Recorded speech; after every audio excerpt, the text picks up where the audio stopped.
धनगर समाजाला जे मागच्या 70 वर्षापासून जे एसटीच्या अंमलबजावणीसाठी आणि सर्टिफिकेटसाठी येणाऱ्या प्रत्येक सरकारनं जे आम्हाला 70 वर्ष जे वंचित ठेवलं आणि जे आम्हाला जे दारिद्र्य रेषेखाली जे आमची वागणूक केली प्रत्येक सरकारनं येणाऱ्या 70 वर्षापासून ते आता आम्हाला जे डॉक्टर बाबासाहेब आंबेडकरांनी 36व्या क्रमांकावर धनगर हाच एसटीचा खरा धनगर समाज आहे हे ज्यावेळेस राज्यघटनेमध्ये त्यांनी लिहून दिलं असताना देखील प्रत्येक येणाऱ्या सरकारनं आम्हाला कोपऱ्याला गुळ लावायचं काम केलं।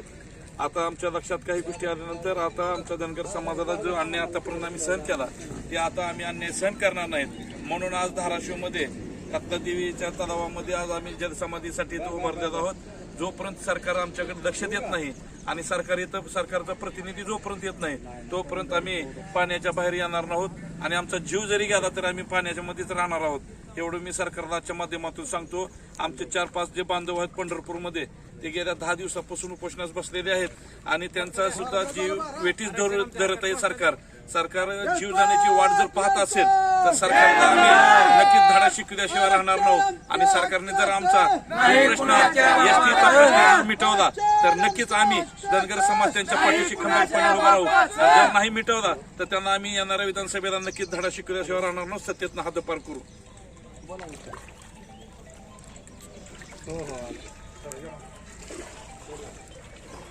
हाय तर बँकेत चाललेले ते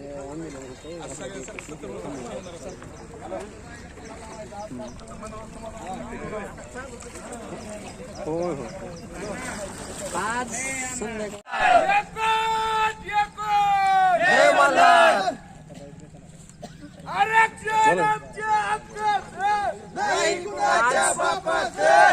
धाराशिव जिल्ह्यातील 15 समाज बांधव धनगर समाजाच्या एसटी आरक्षणाची अंमलबजावणीचा GR सरकारने आज तात्काळ काढावा या एकमेव मागणीसाठी 15 समाज बांधवांनी आज जलसमाधी घेण्याचा निश्चय केलेला आहे।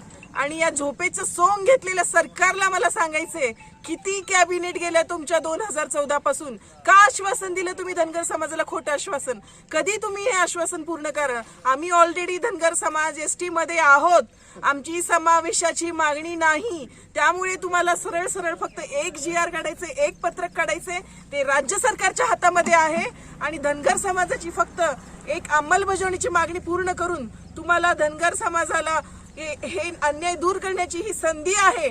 सरकारने जर असा तात्काळ निर्णय नाही घेतला, पंढरपूरमध्ये आमचे 12 दिवस झालं उपोषण चालू आहे, उपोषणकर्त्यांची तब्येत अतिशय खालावलेली आहे, उपोषणकर्त्यांचं कीटोन 3+ झालेलं आहे, याचा अर्थ त्यांचं किडनीचं फेल्युअर होत आहे, किडनी त्यांची बंद पडायची शक्यता झालेली आहे। इतका त्याग याच धनगर समाजाच्या बांधवांनी ठिकठिकाणी महाराष्ट्रामध्ये लातूरमध्ये आमचे अनिल गोयकर आणि चंद्रकांत हजारी उपोषण करत आहेत, पंढरपूरमध्ये आमचे दीपक बोराडे सहित आणखी 5 लोक म्हणजे टोटल 6 लोक उपोषण करत आहेत, प्रत्येकाने प्राणांतिक उपोषणाचा हत्यार उपसलेला आहे।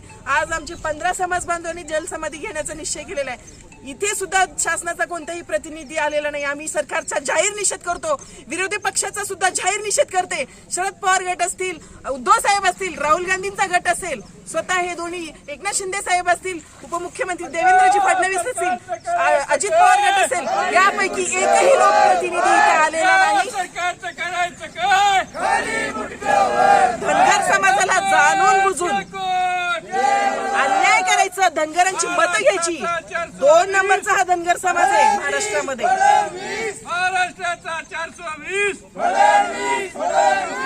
महाराष्ट्रामध्ये धनगर समाज हा 2 नंबरचा आहे। ह्या सरकारला ह्या राज्यकर्त्यांना माहित आहे धनगर समाजाला गोड बोलायचं, थातूर मातूर योजना ह्यांच्या माथी मारायच्या, काहीतरी पापट पसारा सांगून आमच्या आरक्षणाचा मुद्दा हा घोंगडा हा भिजत ठेवायचा आणि 70 वर्ष झालं त्या मेंढपाळांच्या मुलांवर अन्याय करायचा। कधी धनगरांना तुम्ही जागे होणार आहात, कधी तुम्हाला राजकीय प्रगल्भता येणार आहे, कधी आपण एकत्र होणार? हा माझा धनगर समाज सुद्धा सवाल आहे। महाराष्ट्रातल्या धनगरांना पेटून उठा, ठिकठिकाणी आंदोलन, आपले जे काही संविधानिक मार्गाने आपल्या समाज बांधवाला पंढरपूर इथे तुम्ही या। आज आम्ही पंढरपूर यांना त्यांच्या आंदोलनाला पाठिंबा देण्यासाठी आमचे 15 समाज बांधवांनी जीवाची बाजी लावून इथं भरपूर असा 1-2 तास झाले पाण्यात बसलेले आहेत। अजून किती हा अंत या सरकारला बघायचंय? समाजाने जागे होण्या आणि या सरकारला धारेवर धरण्याची हीच वेळ आहे। आणि मी नम्र विनंती करते आदरणीय मुख्यमंत्री साहेबांना, आमचा विश्वास आहे तुमच्यावर. तुम्ही चांगली बैठक घेतली, मी स्वतः मुंबईला बैठकीमध्ये उपस्थित होते. तुम्ही म्हणला होता लवकरात लवकर आम्ही GR काढू.